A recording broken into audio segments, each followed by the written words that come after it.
the Jews. The other people, if they want to worship idols, fine. If they want to do something else, fine. You Jews have a specific obligation, have a specific way of having to do things. Like the nation. But see, that's interesting, right? Because the Or Lagoyim issue, and beyond that, and I think I brought this up in a previous week. You know, that the statement that General al-Sisi said to the Muslims, but I think it applies to us as well, which is, like, do we really have this view of religion that it's just about this tiny percentage of the world's population and the rest of the entire world is meaningless in the grand scheme? I mean, maybe that seems to be what you're presenting, which you have a right to your point of view. To me, it doesn't seem so logical. No, what do you mean that everything else is meaningless? In other words, like, Hashem just cares about what the Jews do, and obviously we know the numbers were tiny. No, there's a certain amount of universality in it, but in my reading, in my understanding, my reading or thinking about that's a better word, that when it comes to the say the prophets, when they are railing against the Israelites worshiping idols and stuff, it was only the Israelites. The Moabites want to worship idols, let them worship it. The people from India want to worship idols, let them worship it. But that's the sense that I got. And you could get that sense, because even though the Torah technically tells you to eradicate idol worship, etc., but it seems to be eradicate idol worship so that it does not negatively influence you. Whatever. Right in your own land. Yeah, within the land, etc. However, I think there is a larger picture, and I think put it this way: the Torah knew that the Israelites and Jews can be influenced by others and want to, and it's the Torah's aim to keep us on, shall we say, the certain specific path of behavior. Right, but what is this path? And I think the path eventually leads to, not eventually, but in the shorter term, leads to Galus, leads to exile, leads to the Jews being spread out to the world. No, when I'm talking about path, I'm talking about path of behavior. Right. I'm not talking about path of being specifically in a specific land, a specific place, at a specific time. In terms of behavior and relationship of one person to another on an ethical, and physical, and a moral basis, and that's throughout the Torah. Right, but that's what is it? Hillel told the guy who wanted to know about Judaism on the spur of the moment. Al-Regalachas could also mean on the spur of the moment. Of course. And he said, "What is hateful to thee, do not do unto the others." The rest is commentary. That's the whole Torah. The rest is commentary. I mean, it's a fantastic summation of. And that's a universal idea. I mean, unless you want to say that just means to other Jews. No. So that is a universal idea. It was a heathen, I think, that came to him. Right, it was a non-Jew that came to him. There was not a Jew that came to him. Well, right. So if you join us, you know. No, he didn't say that. But Hillel didn't tell him to join him. Well, he asked him what Judaism was about. That was for the point. The point was for him to convert. Maybe the guy wanted to join, but he wanted to know what Judaism was all about. It's about treating everybody else with dignity. Being very sarcastic if he wants to, if he says Al-Regalachas. Right, he was definitely being very sarcastic. That's why Shammai gave him the boot. Shammai didn't have patience for people with some attitude. Hillel told him, "No, it's hateful to thee, not to one to others." That's the entire Torah. The rest is commentary, and there's a lot to be said for that particular. Absolutely.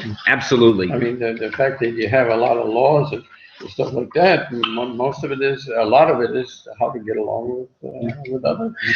And by the way, in the beginning of the Torah, because we're going to go back in a moment to the very beginning of everything. In the beginning of the Torah, there's no specific mention of Judaism. The Torah is the story of the Jewish people, but the story of the Jewish people is built on a foundation of the story of mankind, and the story of mankind is very relevant, and the point I was trying to make, which was not your point, but we went back to that as well. In other words, we went back to that through Galut and through being spread out into the nations of the world and spreading that message. Although I guess in fairness, Christianity started technically while we were still in Eretz Yisrael, but barely. I mean, literally at the very end, and quite barely. It didn't really get started right until Constantine, a couple of 100 years later. A lot of people haven't Religious gotten the message. religious competition. A lot of people haven't gotten the message.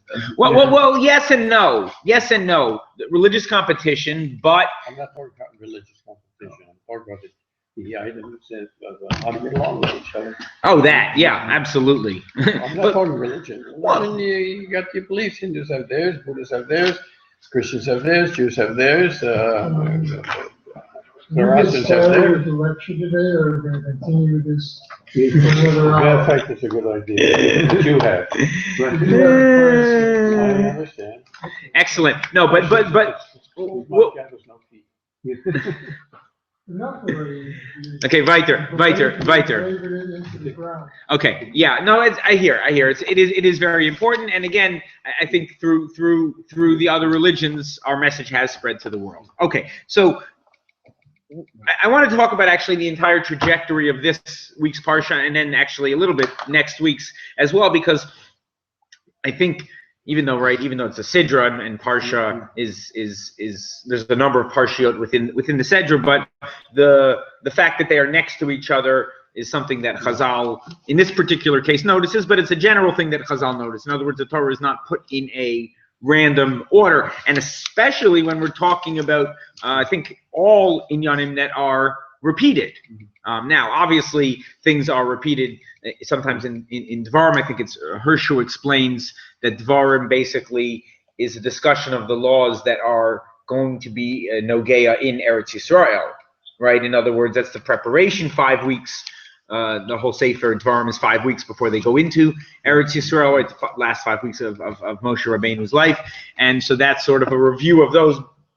And I think we mentioned last week, there are some tweaks, right? Because, and this will be actually what we'll discuss extensively next week, Be'ezer Hashem, the introduction to Bamidbar that I promised, the Netziv in Hamak Davar discusses this dichotomy in terms of the two lives, the life in the desert and the life in Eretz Yisrael, but there are a lot of differences. But here, especially when we're talking about Avdut, right, Eved Ivri specifically, it's reviewing actually what was mentioned in Shmot, right, in Mishpatim, actually, some of the first laws given right after Yitro. And yeah, we'll talk about it again a little bit in Dvarim, but these are things that have been discussed already. So besides noting the differences and etc., also the smichut haparshiot. In other words, how does it all work together? Okay, so you asked me about the Yovel and the Shemitah and the Shabbat, and I touched briefly last week, and I'll expand a little bit more on Rav Hirsch's idea. But basically, Shabbat, Shemitah, Yovel, they're all underlying conceptually the same idea, right? They relate to land, they relate to time, right? All of these things, but underlying it's one concept. And what is that concept? And different ideas. Rav Hirsch explains in Vayakel, right, back in Shmot, when discussing the Avodat HaMishkan, he discusses that the 39 categories, the 39 headings, because obviously we know there are, even on a biblical level, plenty of subcategories of forbidden labor in the Mishkan, are all related to forbidden forms of labor, at least the initial, way, malacha, on Shabbat. And I gave last week that parable that if we'll come in here on Shabbat and try to have a class, and we'll say, oh, we got to move the tables around, they're not in a good position, no problem. But if somebody forgot to turn the light on and say, oh, just turn the light on, whoa, no, come on. We all know that that's, the malach of either Mavir or Binyan, maybe, according to the Chazon Ish. Which is interesting. I'll come back to that in a minute, because that's one of the few ones mentioned specifically by name elsewhere, but mentioned by name in the Torah. So Rav Hirsch explains that it's not, in fact, the idea of work or labor, but rather creative activity, creation and creative activity, right? And God hints to this very clearly, right? That 6 days he did melacha work, but created the world. And now on the seventh day, what ostensibly are we doing? We are stepping back from our role. What was our role? Hashem creates the world, and then he says, here you go, be creators. You guys, even more so than myself, have been zocheh to live through the most, you guys not completely, but because I'll say, like, back to the Industrial Revolution, 150 years, nobody here 150 years old, the growth in human creativity. I mean, what's happened the last 150 years has dwarfed, I think, everything before, right? In terms of industry, computers, technology. Incredible, absolutely incredible, right? We really have mastered this world that Hashem gives us, and Hashem wants us to, although a couple of weeks ago we didn't get into this, within limits. In other words, I think many people understand kilayim, forbidden mixtures, of which there are a couple of kinds, as being sort of beyond where humans should be creative. In other words, there is a limit. I don't need you to mess around with the building blocks. And this is sort of the question, I think, that comes up with cloning, right? I remember reading a really interesting article, Judaism's view on cloning. There are different points of view, but I think the thing that at least bothers those people who are opposed is that it feels like sort of getting too creative, right? In other words, getting into the building blocks, going back to the 6 days of creation rather than improving and adding upon it. Cloning, building within a specific range. Non-cloning, if you clone a cell, all the other cells, I think, maybe I'm wrong, but all the other cells that come from it are relatively similar, although they will develop, but on a different basis. If you're not cloning, you're bringing in outside material for diversity. Right. I think the idea here was the yesh me'ayin, right? This idea of creating life from nothing. In other words, not through the, so to speak, natural process, which obviously, you're already, when you're doing, fertility treatments in a petri dish, etc., you're already doing that. But yet they never were able to get to the point, or wanted to get to the point, where they didn't eventually have to put the fetus inside a human mother. What happens if we do? Well, that's then some people are going to have an ethical issue with that. I think you better start thinking about it. Oh, we're thinking about it. We're talking. I mean, I personally, I'm less sort of bothered. I mean, look. You remember these guys went crazy about the stem cell. I say these guys. I think the Christians were much more on top of that than the Jews.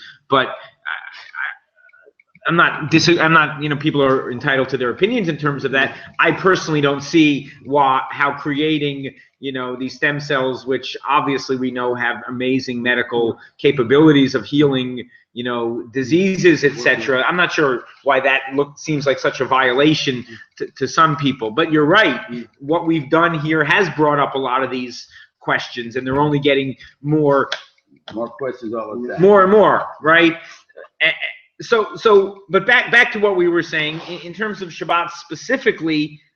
What Hashem wants us to do is 1 day a week take a step back and reflect on what?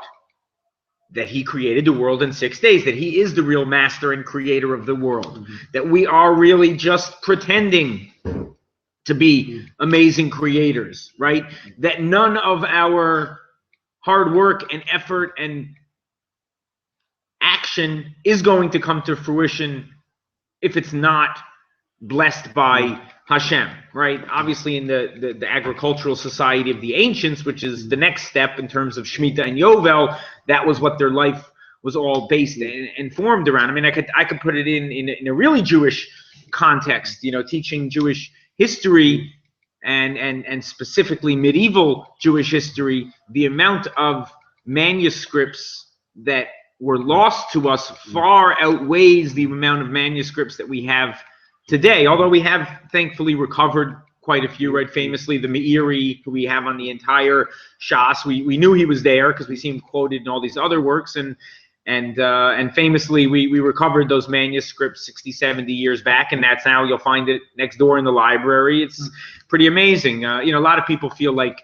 the Vatican has a lot of stuff there. Of course, these might be the same people that feel that the Vatican has the Kalim to the Beis Hamikdash, which they've had some articles recently talking about. Please stop asking the chief rabbis to embarrass themselves, asking the Vatican about this, because the Vatican is like, thinks it's a joke, has no clue what you're talking about, and historically speaking, it doesn't really make any sense, because the Vatican wasn't even around back then, and the idea that they transferred these things to the Vatican at some later time, and then the Vatican was sacked, you know, first I think by the Visigoths, and etc., etc. The whole thing is silly, and it's based on misinformation. But you know, we've seen this a lot. You know, one person says it's all there. It's an all inaccuracy. You know? We can't see it, but it's all there.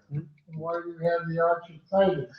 Well, first of all, the Arch of Titus clearly shows the slave, Jewish one, bringing back the loot from the temple. The fact that the temple was sacked back then is not being disputed, right? The Arch of Titus. I'm disputing is the fact they never got to Rome. Well, it may have gotten to Rome, but what does that have to do with the Vatican? The Vatican wasn't in Rome, or wasn't in existence Have you ever been in the catacombs? at that time. I have not, but they're quite extensive. Well, we have not been in the catacombs either.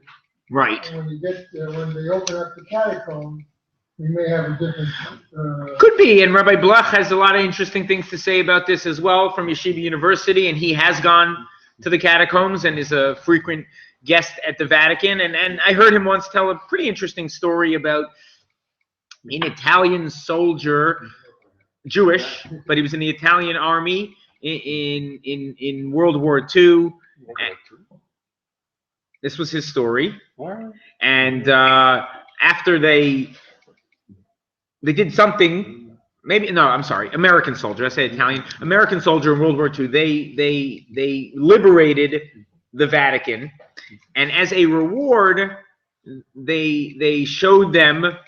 This is the story he told. It was a couple of years ago. I heard it from him in Los Angeles. They showed them what appeared to this Jewish American soldier to be the parochet, including a slash through it, because the Gemara says that it bled when there was a slash through it. Although going and now taking a chazal that is, you know, obviously putting forth a, you know, theoretical idea, and so anyway, but he heard this story from this soldier like firsthand. So I don't know. I don't have the answers, but there's some interesting articles put out recently, certainly casting plenty of aspersions on that notion.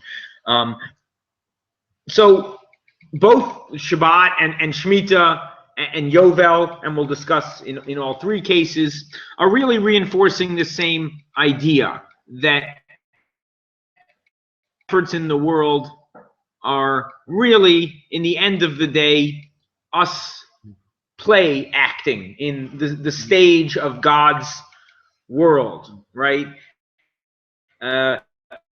Whether it's of Yovel or working the land in the case of Shemitah, right? Every year I work my land. Yeah, and some years there are storms that blow away the entire crop. I have a good friend of mine in Israel. I speak to him at least once a week, who started farming this year. I mean, he's a real glutton for punishment. Started farming in Shemitah. So, kol shekain on everything I'm about to tell you.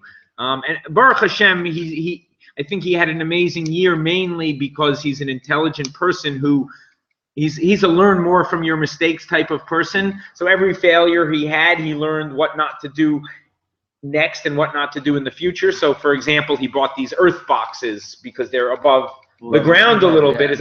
But anyway, they totally didn't work out. So you can either stick with a bad idea or say, okay, now I've learned, you know, X, Y, and Z aren't going to work. Let's move, you know, back to the beginning again and start over. But I think that's the life of a farmer, is you do your best, and natural disasters. He had some issues with flooding that he had to figure out where, the entire farmland that he bought seemed like it was going to be completely flooded over, but he figured it out. But again, we can put in our effort to the maximum, and then we have to daven for the help of this in tefillah 3 times a day, even though it's not so nogeya to us in the agricultural sense. Although there is a nusach from the Vilna Gaon that I still say to this day it's more popular in Israel, and I just adopted certain things in Israel in Barech, right? Ve'et hashana hazot ve'et kol minei tuvot. But basically it's I'll get a sitter in a second. It's the land referring to Eretz Yisrael specifically rather than just general land. That's the nusach of the Vilna Gaon. It's a little vowelization different here, and I'm sorry. I could generally tell it to you offhand, but here.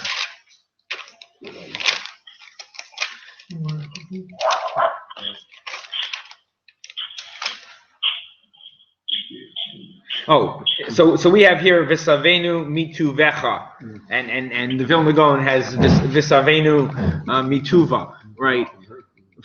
So referring to Eretz Yisrael specifically. But again, we're talking constantly about the agriculture and that was more based on that society. I'm sure a lot of us in our tefillot are also thinking of different permutations that have more relevance to our lives a little bit in these areas. So again, back to Yovel, beyond that, and this is what we started with, but land ownership, right? This idea that I bought the land with my money that I earned, and therefore it belongs to me forever. Wait a second. You own everything, right? It's I think they tell the story. I always, any story, any Maisa with the Rebbe I tell, I always give it with the caveat that, they probably tell it about a lot of different people. But I think I heard this about Reb Chaim Soloveitchik, right? That the two got, oh no, maybe it was Chaim Volozhner, doesn't matter. That the two fellows, the two brothers are arguing about the piece of land, right? This one says it belongs to me, and this one says it belongs to me. So Reb Chaim gets down to the ground. I'm not going to demonstrate. He puts his ear to the ground. And he says, we've heard what you had to say and what you had to say. Do you want to know what the land has to say? The land says that soon you're both going to belong to me. So, you want to fight over land? Go ahead, but Ad Me'av Esrim Shana, you can fight over the land, and then if your kids want to, they can fight over the land, sure. But again, Hashem owns everything in the end of the day. And as we demonstrated, if you're talking about Jews who were in Israel way back when, how many of their ancestors survived to possess the land through everything, right? Only those who had dedication, emunah, and siyata dishmaya along with that. Right? Even with great Rabbanim, some of the greatest innovators in Jewish history didn't even have any children. And sometimes some believe it allowed them to be great innovators because they didn't have to worry about what the community was going to say about their children, or, I do this, but what is my son going to think? Rav Nosson Adler, for example, who his name might not be so famous, but he really was the Rebbe of the Chassam Sofer, who is a huge influence on Judaism, to this day. Just for example, I mean, and really, I think right-wing Judaism, because everything that came out of Hungary in terms of the Hasidim, the Hungarish Hasidim, and the Yerushalmis, etc., that's all from the Chassam Sofer. But in Halacha as well, where Moshe Feinstein only basically quotes two Achronim. It's Aruch HaShulchan and the Chassam Sofer. Those are the only two opinions in the Achronim that he feels he needs to contend with. It's like these are the Gedolei Achronim. The Chazon Ish, I mean, obviously we've heard a lot about the influence of the Chazon Ish, also didn't have any children and was a one-of-a-kind sort of person. So you can accomplish a lot if you don't have to worry about the future, perhaps. So that's where the Parsha begins, with reinforcing this notion that Hashem is the Baal Abbas of the world, and your land, and your farm, right? Or you're farming your land. Then we go on to, right, it's all related, the redemption of the land, etc. But now in Chaf Hey Lamed Hey, I would say, let me make sure it doesn't start earlier, but I think Chaf Hey Lamed Hey.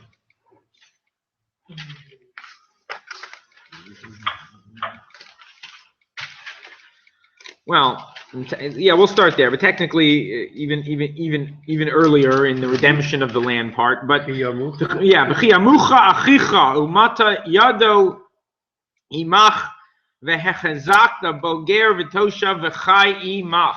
Right. So if your brother becomes impoverished and his means falter in your proximity, you shall strengthen him, whether he is a convert or a native Jew, so that he can live with you. And a beautiful idea in Rashi here.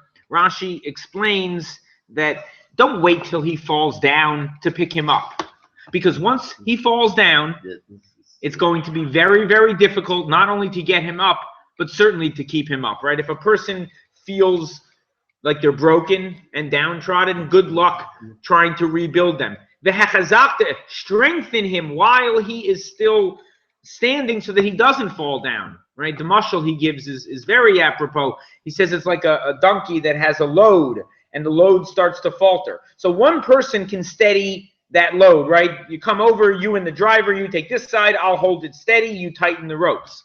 If that thing falls on the ground, you're going to need 5 people, Rashi says, to pick it back up. It's not going to be so easy to steady it and get it settled. And so this is the beginning of these ideas about how we deal with poverty and how we deal with people who are not what they once were and really can't be completely self-supported. Now, the next pasuk, obviously not out of the blue, obviously not completely unrelated, but obviously a natural continuation.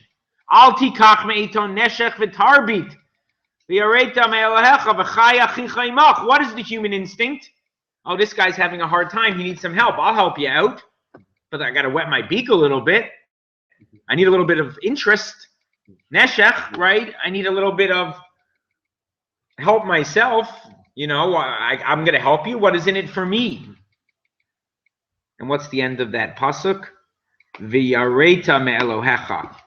No, you have to fear Hashem. In other words, this Indian of not charging interest, first of all, yeah, question? First of all, not only is it a violation on the one who lends with interest, but it's even a violation on the one who pays, receives, and pays the interest. Why? It's the B'yareta me'elohecha. It's this entire notion is contradictory to, first of all, everything we were discussing before, and the nature of the universe. That Hashem owns everything, and that Hashem is the balabas of everything, and that Hashem created the world with chesed, right? From nothing. I say to my students all the time, what did you do to deserve to be born? Let me know. Let me know what great act you did that you were deserving of this life. You know? Nothing.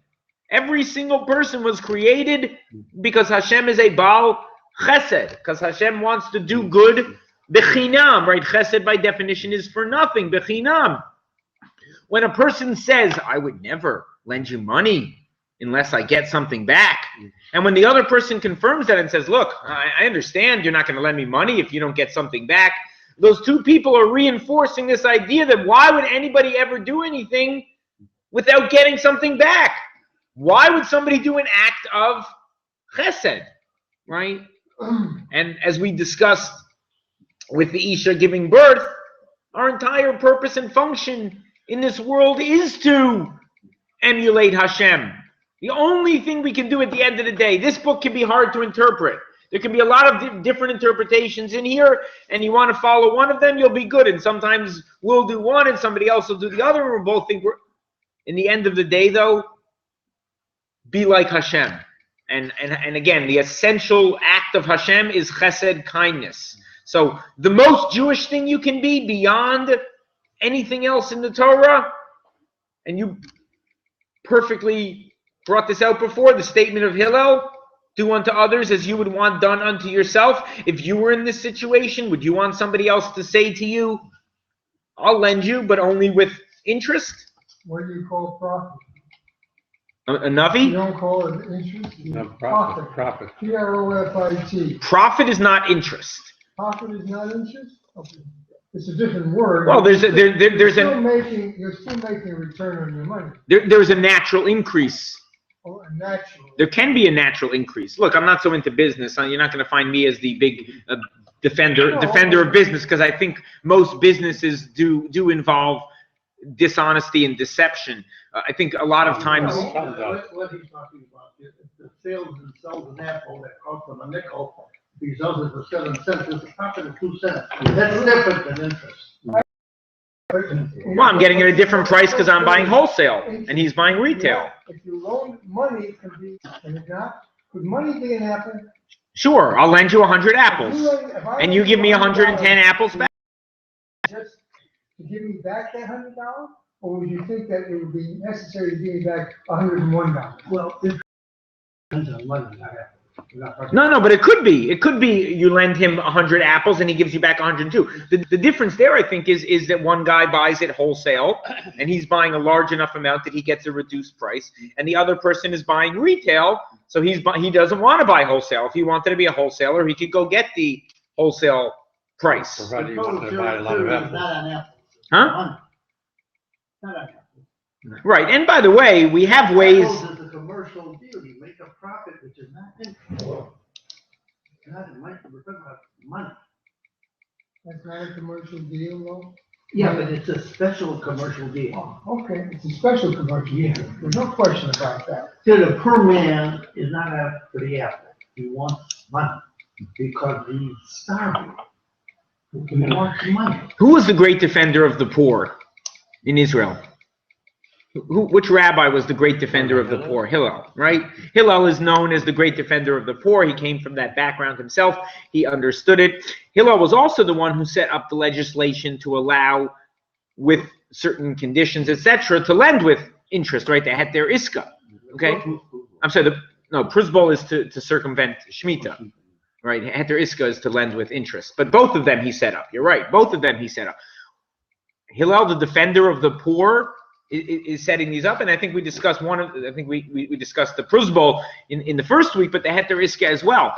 Obviously, Hillel felt society had gotten to a point where, first of all, it was going to harm the poor because people would say, okay, I won't lend you, but I won't lend you at all, I can't.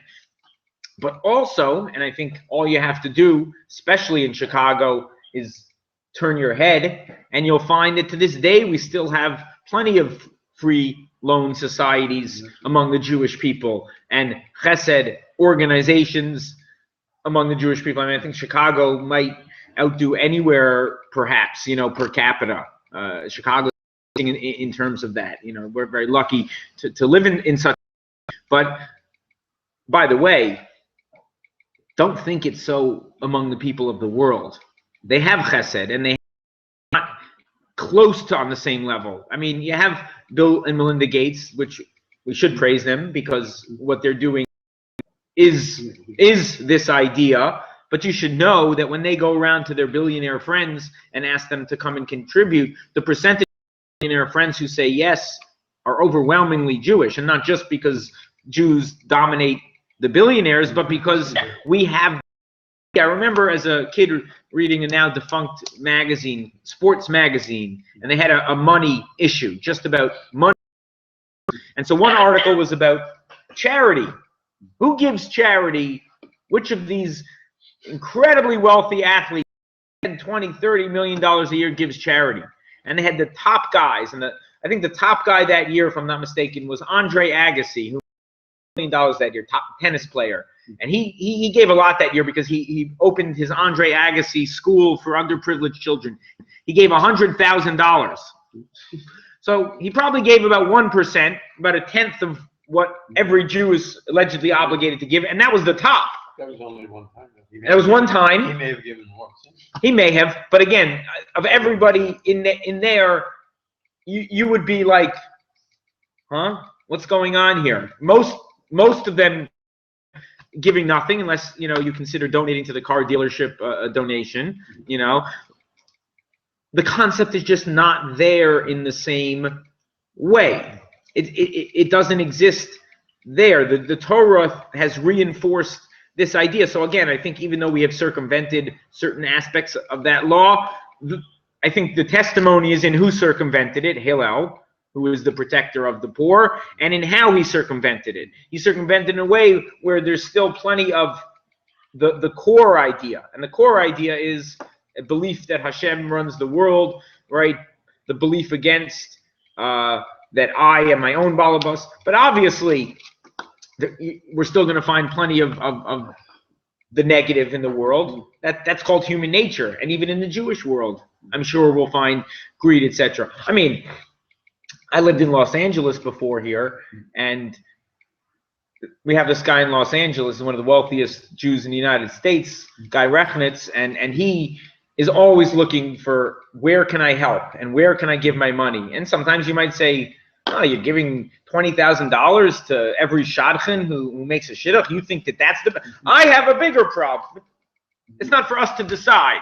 He chooses his issues that he wants to help with and does it. The point is that a Jew of that caliber is looking, how can I help the Jewish world? Not let me enrich myself. It's interesting. It's telling. Yeah. No, he has. I don't know. I may have misquoted. Basically, it's something of that sort. In certain cities, it's in particular cities, but basically, I don't know if you've heard about it. There's this alleged shidduch crisis. The shidduch crisis is called boys like to learn in yeshiva, and girls don't want to marry loafers who just learn in yeshiva who are 10 years older than them. However you want to put it, it's become a crisis. The crisis is that once the girl hits a certain age, the boys are told, marry her younger sister. It's really, unfortunately, it's due to certain, in my opinion, societal, issues that there have certain things in wrong focus. But nevertheless, they look at it as and certainly for the girl, it is. Certainly for a young lady who wants to get married and can't, it's very sad. So this person is trying to strengthen the efforts of those who are marrying. It's like over 30, if you're over 30 or something. It's specifically for over 20. I don't know what's considered over the hill in the shidduch belt anymore, but over 22 maybe. The theory of charity is a little bit more complicated. The Rambam says he has 10 degrees. It starts with you give them the money and don't ask them. Right. Yeah, just translating some of this. 10. And he says, take this individual who's indigent and give him a job. Right. Teach a man to fish philosophy. Yeah. To trade. Give him a trade. His character, his self-respect. Just to give people money is not necessarily. It's a hard answer, but the Rambam says there's a best way, there's a better way, and the best way. And that's why I think the Rambam is modeling himself on the Sidra, because what comes next is Evet Ivri. And by the way, Evet Ivri here, there technically is a difference. In Mishpatim, it's the court sold you because you stole and couldn't pay it back. And here, even though it's basically almost all the same laws, here the Evet Ivri sold himself because he could not support himself. In other words, he's not a responsible person, he does not have a proper work ethic, and he's gotten into a situation where he cannot support his family. So what do? We allow him to sort of get retrained. And you're not you're not allowed to. He's free. He cannot be an Evet forever. Well, Even if he wants to. right. Only until Yovel maximum, but not only that. The character of the individual is of the utmost. Don't give people money just to give money. It has to be done. You can't. The Torah says here you can't work him in a disrespectful profession. You can't give him tasks that are going to make him feel like you're giving him the runaround. Lori, stand under this tree. He's not a slave. It's a misnomer. Right. Jewish individual if there's 2 pillows from the master. You give him the one. That's right. It's all in the Gemara that's open over there. Right. Yeah, except there's one problem with this, and Rabbi Weil, who's at the OU now, who was my boss at Beth Jacob in LA, so he got very, very into this the first year, and I subsequently taught the same for many years, Mishpatim with Eved Ivris. It's a contract laborer. It's not a well, I got to tell you that yes, the Torah uses a lot of other words, but when you get back to the word Eved, so it's the same word they use by Eved Kanani.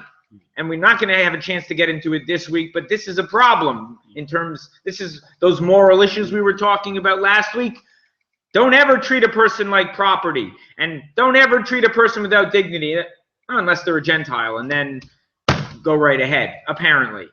So it's a bit of, so the word Eved is used in both, which is, but generally it's not used. If it's a Jewish Eved, he's not a slave. If it's a Goyish Eved, he is.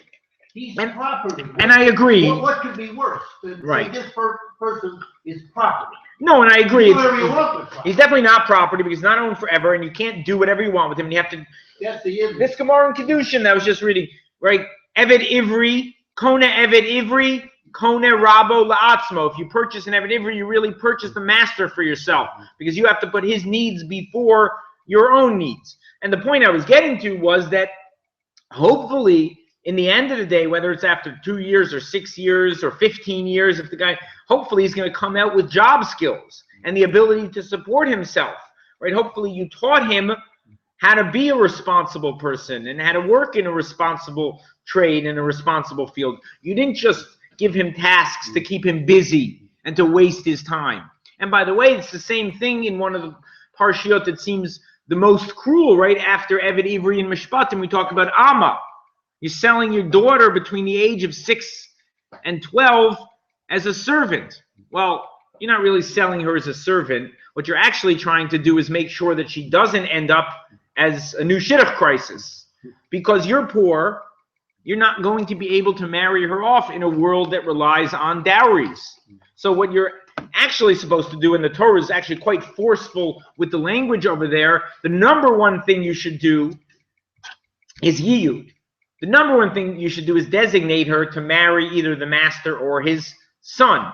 And then the one difference there is that the money that you paid for her will work as kesef kedushin. You don't have to give more money. But you can't treat her any differently. You can't reduce any of her other obligations. She becomes a full wife. So what actually that is, despite... His obligation. Yeah, his obligations. Not her. Kesef, Star, and Ona, right? His obligations to her are not reduced at all. He's not a slave. He's a Jewish human being who can. But again, no, this is after he marries her. This is after he marries her, right? And I think she has the right to get out of the marriage when she becomes 12. She could always get out of the marriage. I mean, divorce is the way to get out. But you're saying, not all the ones. I mean, before. Well, and it's not technically the woman's option, etc. But that's with a woman who is married off by her brother. That's sort of a different Indian, a different parsha.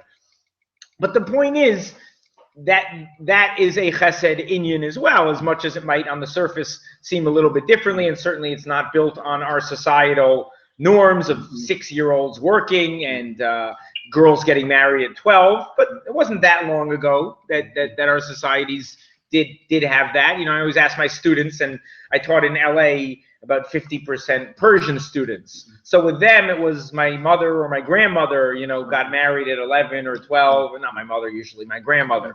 You know, whereas the Ashkenazi students, oh, I heard that great-grandmother or great-great-grand. It wasn't that long ago in our countries that 11, 12 was marriage age. You know, it's not. But again, the Torah doesn't always speak exactly to our society and our sensitivities. Did you have something, Dad? No? Okay. So again, just to review, I really think this Sedra works as an entire package, right? Going from the Shemitah and the Yovel, which are the different forms of Shabbat, right? All in the number of 7 and 7 times 7, reinforcing that Hashem is the Baal Bayis of the world, and don't think that what I have what I own is mine and belongs to me forever. And by the way, Yovel, also another human, right? That doesn't belong to me. And consequently, if a person has some difficulties and some challenges, even ones that make them sell themselves to another human being, another Jew, or sometimes a non-Jew, even discussed in the Sedra, use those principles. Don't lend them with interest. Don't take advantage of them. Don't look at it as an opportunity for you to get rich on cheap labor. Right? My same friend in Eretz Yisrael, so he got really upset because this guy, he has like this community farm where everybody pays in and gets certain vegetables out. And the guy was telling him, why don't you use this Indonesian labor, and you could do a lot more, and my prices would lower. And he basically told the guy, thank you very much, you owe us some money, you're mochel the money, and please, because told the guy, this is basically slave labor, and I'm not going to build my business on slave labor. I mean, that's not the Jewish moral, right? To take advantage of people and traffic in human slavery, right? That is all being reinforced. And by the way, the second parsha, which we're not going to get to really, Bechukotai, basically is the reward and punishment for taking those ideas and internalizing them. And if you don't, you're not going to stay in Eretz Yisrael very long. If you don't make Eretz Yisrael into this model land where nobody goes hungry and everybody supports one another, then you know what? Plan B, you're going to go out into the world to learn those lessons and to spread those lessons, right? If you can't build this country that stands up to the world as a model. So Yashikov, thank you very much. Yeah. Appreciate it. And